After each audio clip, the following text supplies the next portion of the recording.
This Family Life News podcast is made possible by the support of listeners like you.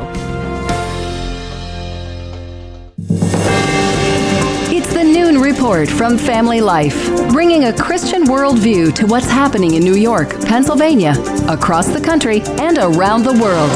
Weather with Kevin Williams, plus special features and reports with the Family Life News team. Now, here's what's happening.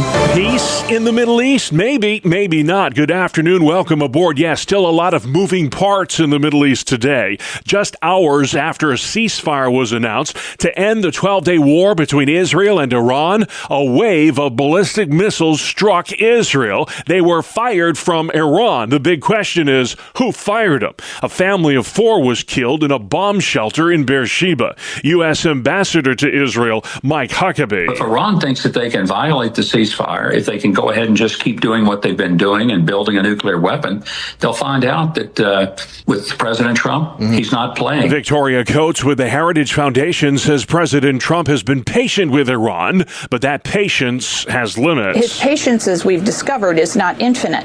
So this better shut down now, and they better come to the table in the mood to make concessions so that we can get to the end of this war. The Israeli defense minister called today's missile strike on Beersheba a flagrant violation of the ceasefire. Iran denies that it was responsible for that attack. It says that attack came from somewhere else. Retired Army General Frank McKenzie. Well, I think the most important thing is the Iranians want to de-escalate.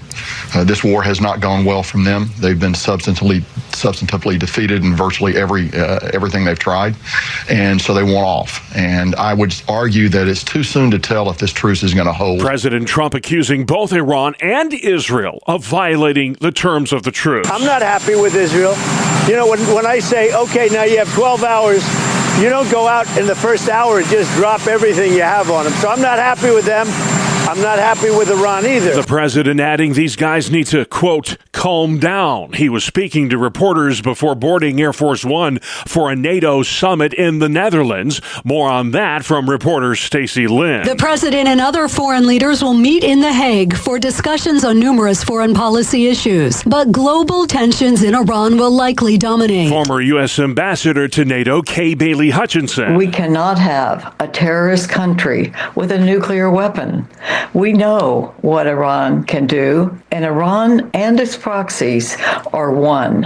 And we can't afford to have those kinds of players with nuclear weapons. And I think the European allies are very relieved that America has stepped up. Despite today's hiccup in the truce talks, President Trump says he's received assurances from Israel that it will not retaliate for what happened overnight in Beersheba. The ceasefire, says Mr. Trump, is still in effect.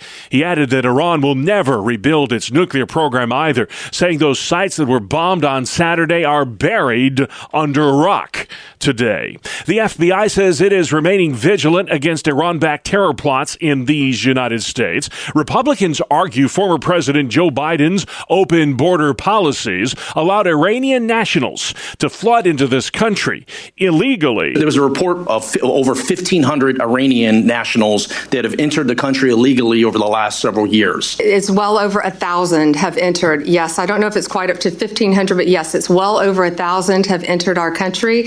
And I can tell you we are on high alert, and everyone is looking at that very closely. Attorney General Pam Bondi at a congressional hearing yesterday. NBC News reporting that Iran's leaders sent a letter to President Trump prior to Saturday's missile strikes, warning that sleeper cells in the states would attack soft targets should we involve ourselves in the war. Today marks the 3-year anniversary of the Dobbs v. Jackson Supreme Court decision, which struck down a national right to abortion. It was June 24th, 2022, when the High Court rendered Roe obsolete. Since then, oddly enough, the abortion rate has gone up, not down. That's mostly because of do-it-yourself, over-the-counter abortifacients. Since the 1973 Roe v. Wade decision, 65 million unborn children have been lost to the abortion holocaust. The U.S. Supreme Court has handed the Trump administration a big win when it comes to its immigration policy. The ruling allows the White House to deport migrants migrants to countries that are not their homeland. The order from the High Court is a victory for the Trump administration, which has faced recent setbacks from the justices in its efforts to swiftly deport migrants as part of its crackdown on immigration. The Supreme Court's order clears the way for the Trump administration to resume deportations to third countries while legal proceedings continue. Correspondent Matt Piper, the Great American Bake Off continues. These Brooklynites are doing the best they can to keep from losing their cool today as record temperatures invade the region. It's just overwhelming, overpowering, suffocating. Yes, suffocating, a good word to describe it. The heat dome sending temperatures soaring again up and down the East Coast. Here in Philadelphia, we could see triple-digit temperatures for the first time in more than a decade, and Pennsylvanians are far from alone in facing this brutal heat. Some 150 million Americans are up against heat alerts throughout the day. It's why we're seeing some cities turn libraries into cooling centers. Correspondent Emily Aketa. In conditions like these, it takes just 2 minutes for the interior of your vehicle, if turned off, to reach unsafe temperatures, and this is a heat that will linger, that will be hanging on. Here in Philadelphia, for instance, the heat health emergency is in effect through Wednesday evening. A lot of schools in New York closed again early today due to the extreme heat, and sightseeing tours have been canceled in the nation's capital. Still to come on the Noon Report, storm recovery efforts, how AI is upending the job market, and its primary day in New York. Good afternoon. I'm Kevin Williams. We're going to sit and stew in the tropical brew for another day, but changes are on the way. Forecast details are up in 10. All right, Kevin, we'll look for you then. Voters are heading to the polls today all across New York. It is primary day in the Empire State. Candidates will be chosen for the general election in November. In New York City, former Governor Andrew Cuomo embroiled in a tight race for mayor with Democratic Socialist Zoran Mamdani. Former Assemblyman Dov Hikind says if Mamdani wins... Electing him, Mamdani, is like electing a member of Hamas or Hezbollah. I'm not kidding.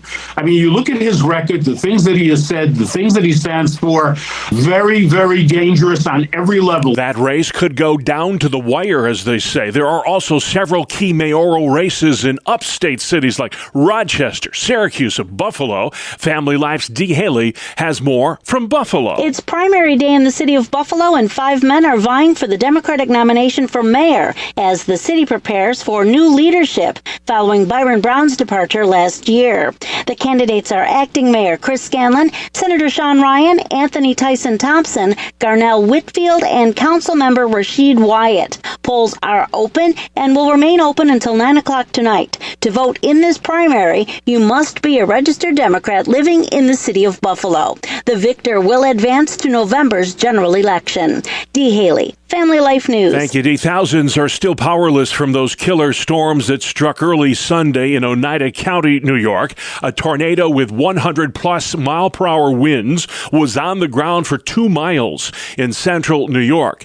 That twister killed 3 people, including twin 6-year-old girls, when a tree fell on their home. Now, neighbors are pitching in to help out wherever and however they can. It's just a tragic incident with the 3 fatalities that we've had in this small community, but that's where it's an awesome community because we all work together.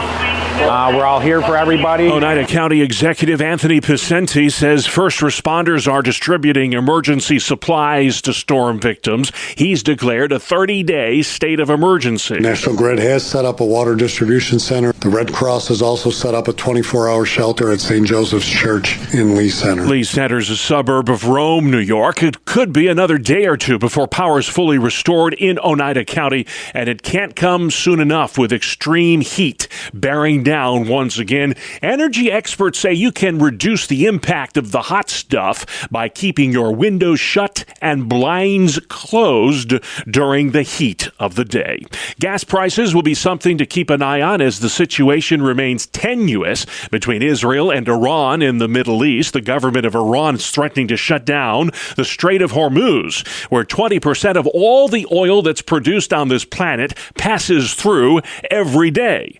Gas budget Studies' Patrick DeHaan. What we're seeing at the pump right now here in the last few weeks has all really been the Middle East situation. Prior to that, there was a lot impacting the market because OPEC has been increasing oil production over the last couple of months, and that's pushed oil and gasoline prices down prior to the situation in the Middle East. The national average for a gallon of regular unleaded has actually jumped 8 cents in the past week. Elizabeth Carey with AAA. President Trump is asking oil producers to keep prices down. So we'll have to see if that keeps things in check or not. And it really depends on how things unravel in the Middle East and how oil production and oil availability becomes an issue or not an issue, and that'll have a direct impact on what we're paying at the pump. The price at the pump right now is about 25 to 30 cents a gallon cheaper than it was a year ago this time. New York will build America's first advanced nuclear power plant in over a decade. Yeah, New York. Governor Hochul making the announcement yesterday in Niagara County. But to power New York's future, we need three things: reliability, affordability, and sustainability. And nuclear drives all three. That plant will produce enough output to power 1 million homes. It's unclear when or where it will open. Hochul says if New York does not radically increase its power production, rolling blackouts will become a reality. Some people say you can't clean the grid and grow it at the same time. This is New York. That's not how we think. We don't back down from the hard problems. We solve them. There are currently 54 nuclear power plants operating in these United States. 3 of them are located in New York. Pennsylvania could soon become just the third state to ban fluoride in drinking water. Utah and Florida are the others. State Senator Dawn Keefer of York County is sponsoring the Fluoride Choice Act. Her bill would ban the addition of fluoride in drinking water by municipal water systems. Gary Klein is a dentist near Harrisburg and says fluoride does serve a purpose when it comes to preventing tooth decay. We've seen probably about a 25% reduction in cavities when fluoride's in the water, and we really need it to reduce cavities. Senator Keefer cites studies that show fluoride may cause children to have lower IQ scores. If you get an email or a text about getting real ID, you better be careful. It's probably a real scam. The only way to get a real ID is to go in person to the state office that issues licenses and registrations. Any notice you get that you can skip the line by applying for your real ID online is a phishing scam. Don't click any links in the email or text. Correspondent Christopher Cruz. The Pennsylvania House has passed a bill that bans the use of AI-generated deepfakes to create false media for election campaigns. The bipartisan legislation would forbid AI impersonation in any form, including in texts, images, videos, or sound. The goal here is to prevent the spread of AI interference in Pennsylvania elections. Well, AI is having a profound impact on the job market, too. Experts are concerned the proliferation of artificial intelligence is making it harder for college grads to find entry-level positions. The knowledge economy that we have been in for the last half century, it's on the way out. That's LinkedIn's Unesh Ramans, and he says this is one of the most challenging job markets for young people in decades. Our data at LinkedIn shows that 70% of the average skills for the average job will have changed by 2030. If you're worried AI is coming for your job, Raman suggests you focus on non-technical skills, what he calls the 5 C's, the essential C's: curiosity, creativity, courage, compassion, and communication. Those skill sets, says Ramans, will never be replaced by artificial intelligence. Well, Ford is recalling 132,000 SUVs. The problem is these vehicles could be a danger to others on the road. The problem is with parts that can fly off of 2020 to 25 model year Lincoln Aviators. Those parts could strike other vehicles and cause a crash. Ford blames the problem on what it calls insufficient adhesive retention. Dealers will inspect the vehicles and make any needed repairs. All right, correspondent Jeff Gilbert reporting there. We've got sports. Next, it's the 2-minute drill on the Family Life Noon Report. Good afternoon, I'm Randy Snavely. Bob, the Cincinnati Reds entertained the Yankees in the opener of their series, and New York did not like the hors d'oeuvres or the main course. Elly De La Cruz was both, as he went 3 for 4 at the dish, hitting a single, triple, and home run. He drove in 3 of the Reds' runs as they gobbled up New York 6-1. Spencer Schwellenbach tossed 7 innings of 2-run ball, and it was enough to help the Braves edge the Mets 3-2. Ronald Acuna Jr. slugged a solo shot to help Atlanta win its 5th out of their last 7 games. The Mets, meanwhile, have lost 9 of 10.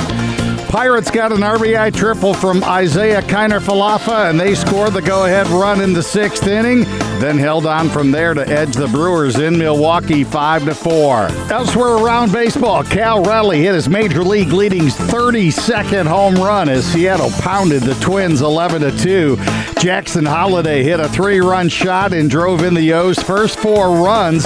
Trevor Rogers spun 8 shutout innings in the Orioles' 6-0 win over Texas. The Angels scored 4 runs in the 8th inning to down Boston 9-5. The Cardinals had 4 different players hit 2-run home runs. They beat the Cubs 8-2. The Nats outlasted the Padres 10-6. And Pavin Smith hit 2 home runs and drove in 4 to lead the D-backs to a 10-0 whitewashing of the White Sox. Finally the news is the worst they could have expected. Indiana has confirmed that Tyrese Halliburton has a torn Achilles tendon. He will most likely miss all of next season. That is a look at sports. All right, Randy, thank you very much. And still to come on the Noon Report, will the ceasefire hold? What it's like to be a Christian in Iran. And the Great American Bake Off continues. Kev tells us when we'll catch a break from the hot stuff. Next. Welcome to Breakpoint, a daily look at an ever-changing culture through the lens of unchanging truth. For the Colson Center, I'm John Stonestreet. Israeli scholar Yuval Noah Harari is a high-demand speaker at conferences worldwide and the author of several books that have sold tens of millions of copies. His work on questions of human consciousness, artificial intelligence, and the future of civilization is fascinating, and it often feeds conspiracy theories. From his starkly materialist worldview, Harari argues that human beings are not unique or special, and he predicts that science will soon overtake nature as the driving force of human evolution. Thus, he argues, people should hack themselves with biotech in order to secure a better future. And yet, Harari often misses some of the most basic implications of his own philosophical assumptions, such as denying any basis for morality while also insisting that oppression is wrong. For example, in a recently posted video, Harari referred to Charles Darwin as a prophet of sexual liberation. Though this was almost certainly not Darwin's intent, by showing that there is no purpose guiding biology, Darwin freed what's now called the LGBTQ community from fear that they were sinning against God. And Harari's right. After all, if there's no creator with specific intentions for humanity and their behavior, then people are free to live however they wish. Harari argued this in a post that read this way, quote, "Nothing in nature has a purpose, and nothing that exists is unnatural. So happy International Day Against Homophobia, Biphobia, and Transphobia," end quote. However, as Derek Rishmori replied, and I quote, "Just to point out the obvious, if there's no God, no teleology, no intrinsic shape or dignity to the person or the sexual act, then while nothing is unnatural and permitted, neither is prejudice against or persecution of such things," end quote. You see, what Harari missed was that if humanity has no purpose, and as he put it, nothing that exists is unnatural, why would prejudice or persecution be wrong in the first place when sexual deviancy is not? His moral judgment on such things becomes just as meaningless as the sexual ethics that he's rejecting.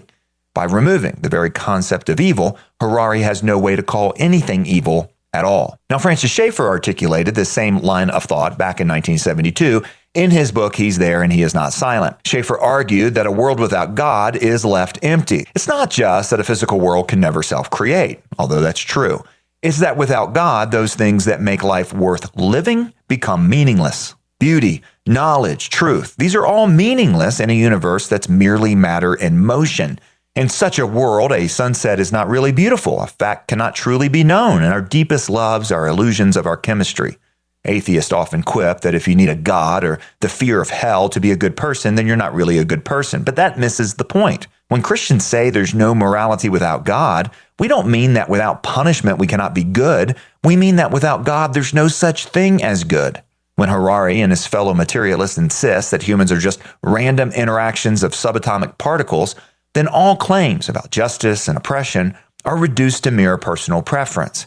The most heinous crimes are unfortunate and inconvenient, but nothing more. In this view, things like slavery, the Holocaust, the gulags, all the other horrors of history are of no more moral significance than when a high school kid mixes chemicals in a lab. It's all just matter in motion.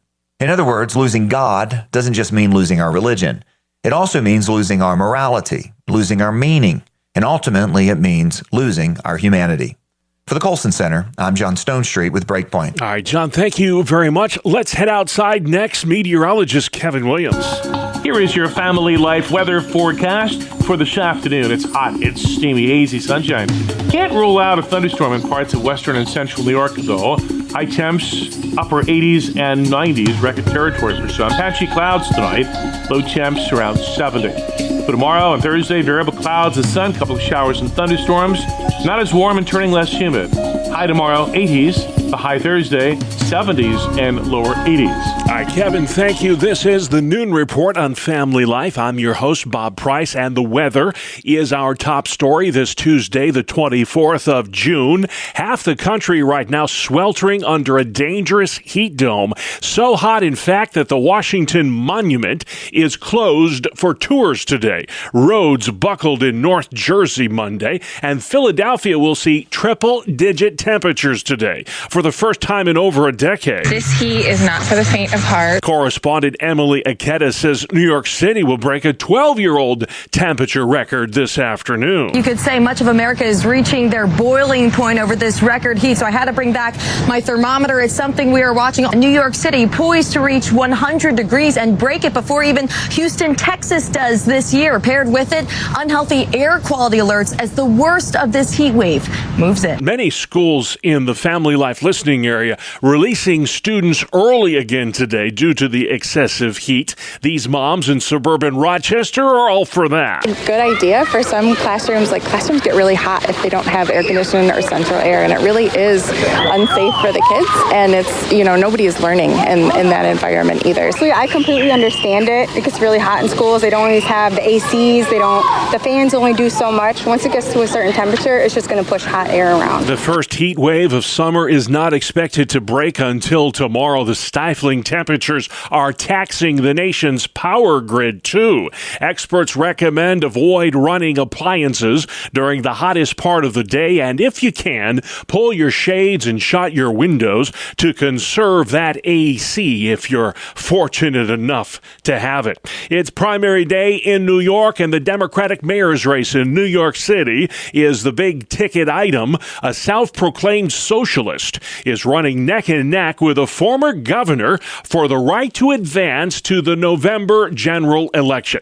We get more in this report from correspondent Natalie Migliori. Several primary races are happening across New York, but the Democratic primary for mayor seems to be at the center of attention. It comes as an 11th hour poll shows Zoran Mamdani beating former New York Governor Andrew Cuomo in the last round of ranked choice voting. It definitely seems the way that things have been trending. I feel like a lot of young people are really connecting with him. So, I could definitely see that happening. I think it's exciting to have shakeup in the race. Absolutely exciting. I think we need some hope right now. We need something that's different. 9 Democrats are vying to be the nominee, while Mayor Eric Adams does not appear on the ballot because he's running as an independent. I'm Natalie Migliori. An immigration win for the Trump administration. In a 6-3 ruling, the Supreme Court has decided that ICE can deport migrants to countries other than their homeland. It's an indication that this Supreme Court gives incredible deference to the executive branch in making decisions regarding removal and deportation proceedings. Legal analyst Lori Levinson, a tenuous ceasefire between Israel and Iran may be unraveling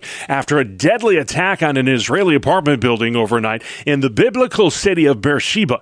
Victoria Coates with the Heritage Foundation. This was not a good move on the part of the Iranians, but I do think the ceasefire is recoverable. President Trump this morning accused both Iran and Israel of violating terms of the truce. We basically have two countries that have been fighting so long and so hard that they don't know what they're doing. Do you understand that? The president speaking to reporters before boarding Air Force One for a NATO summit in the Netherlands on Capitol Hill. Many lawmakers are expressing skepticism that a lasting peace between Israel and Iran can ever be realized. Iran has agreed to a lot of things over the years. Anything official out of Tehran probably isn't worth, much more than the paper that it's written on. Trust but verify the order of the day when it comes to Iran, says former White House speech writer Mark Thiessen. The hardest part is attacking the first time, breaking that taboo. Now they've done it. There's a famous Colin Powell doctrine that if you break it, you buy it.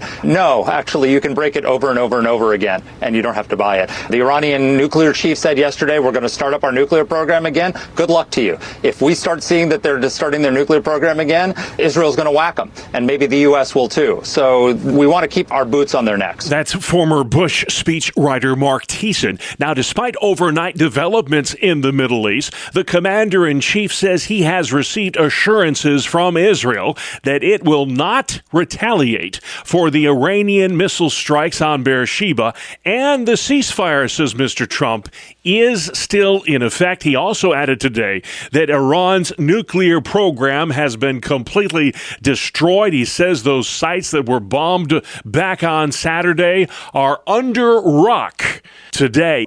Being a Christian is not easy in war-torn Iran, not easy at all. In fact, we're talking to an Iranian Christian next. Her name is Naghmeh Pounani, and she's very much involved in the underground church movement in Iran, a dangerous occupation to be sure. Pounani is speaking to Family Life's Sarah Harnish about what life is really like in an Islamic theocracy.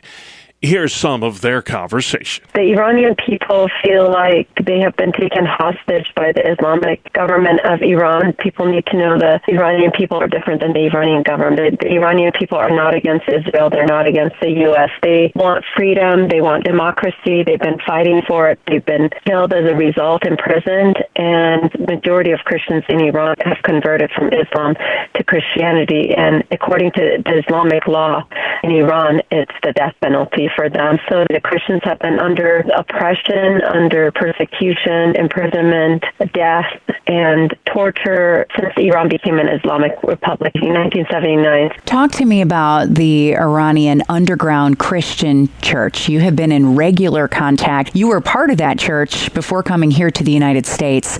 I can't even imagine what it is like to be a born-again Christian in Iran. I grew up in Iran, and actually when I was born, the Islamic Revolution happened soon after that. I came to the U.S. because of the war after Islamic Revolution happened. There was an 8-year war with Iraq. But then I went back after September 11, and I got to see revival for the first time after 1,400 years. There was a revival in Iran in the early 2000s, and that's when I was in Iran. I got to be in the leadership leading one of the largest house church movement in Iran. And so I got to be at the forefront of the house church movement and revival, and just seeing the Holy Spirit move in such amazing ways. Something that hasn't been seen in 1,400 years since Islam had taken over that region. And Iran continues to be one of the fastest growing nations for Christianity, which is pretty amazing. Most people think Iranian government, Iranian people are the same. They're not. Actually, Iranian people are becoming more and more Christian and against the Islamic ideology of their government. What's happening right now with everything going on between Israel and Iran? What's happening to those churches? What are you seeing on the ground with the people that are living there through this war? We were actually able to get more Bibles in. It's rough. It's hard because there is fear. But at the same time, knowing that it's for such a time as this, and they're sharing the Gospels. And so it's been a really amazing time of evangelism. And the underground church, their focus is the Great Commission. Jesus, before he left, he said, go and make disciples of all nations. What happens if an Iranian born-again, Bible-believing Christian gets found? In Iran, if you were born Muslim and you became a Christian, it carries the death penalty. So the government has been giving long-term prison sentences, but there has been some death sentences. Dear friends of mine that are still in Iran that have received death sentences and are awaiting trial because under the Islamic rule, conversion to Christianity from Islam carries the death penalty. Also, evangelism is punishable by death. Also, having Bibles, that is punishable. The moment someone becomes a Christian, they lose their rights as a citizen, basically. So the Iranian government has the right to confiscate their property. They no longer have the right to go to school, go to college, get a passport, work. If they write on their work that they're a Christian, they're automatically denied work, school, and everything else. And again, the Iranian government has every right to even confiscate their property. That is Iranian Christian Naghmeh Punani speaking to our own Sarah Harnish today about her work with the underground church movement in Iran. This is the Noon Report for Tuesday on Family Life. Good afternoon. Here is your Family Life regional weather forecast. A big bubble of high pressure, the famous heat dome, will continue to cause our air to be hot and humid and uncomfortable. That dome will break down, though, later in the week, allowing a cold front to arrive. Some showers and storms will accompany the front, and somewhat cooler air will follow. But for this afternoon, it's hot, it's steamy, hazy sunshine. Can't rule out a thunderstorm in parts of western and central New York, though. High temps, upper 80s and 90s, record territory for some. Patchy clouds tonight, low temps around 70. For tomorrow and Thursday, variable clouds and sun, couple of showers and thunderstorms. Not as warm and turning less humid. High tomorrow, 80s. The high Thursday, 70s and lower 80s. All right, 70s going to feel pretty good after today's stuff. Thank you, Kevin. And finally from us at noon today, it is National Take Back Lunch Break Day. Some of you might ask, what's a lunch break? Others might say, what's the workday without one? Here's correspondent Bree Tennis. Eating lunch isn't just about sustenance. Psychology Today says taking time away from the office for lunch reduces burnout, even if you don't like your job. It also boosts productivity and mood when you return to work. But not all offices are created equal, as lunch breaks are not legally required by federal law. Gen Z workers are more likely to skip the lunch break. Baby boomers take it. I'm Bree Tennis. All right, Bree, thank you very much. And regardless of whether you're on your lunch break or not, thanks for checking in today. That's our world, the world we live in. Tuesday, the 24th of June. I'm Bob Price. Family Life News. You've been listening to the Noon Report, heard weekdays on Family Life. Thank you for listening.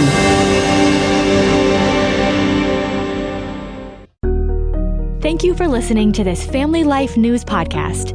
If you've been encouraged by what you've heard, please share it with others and click the subscribe button to automatically receive future episodes.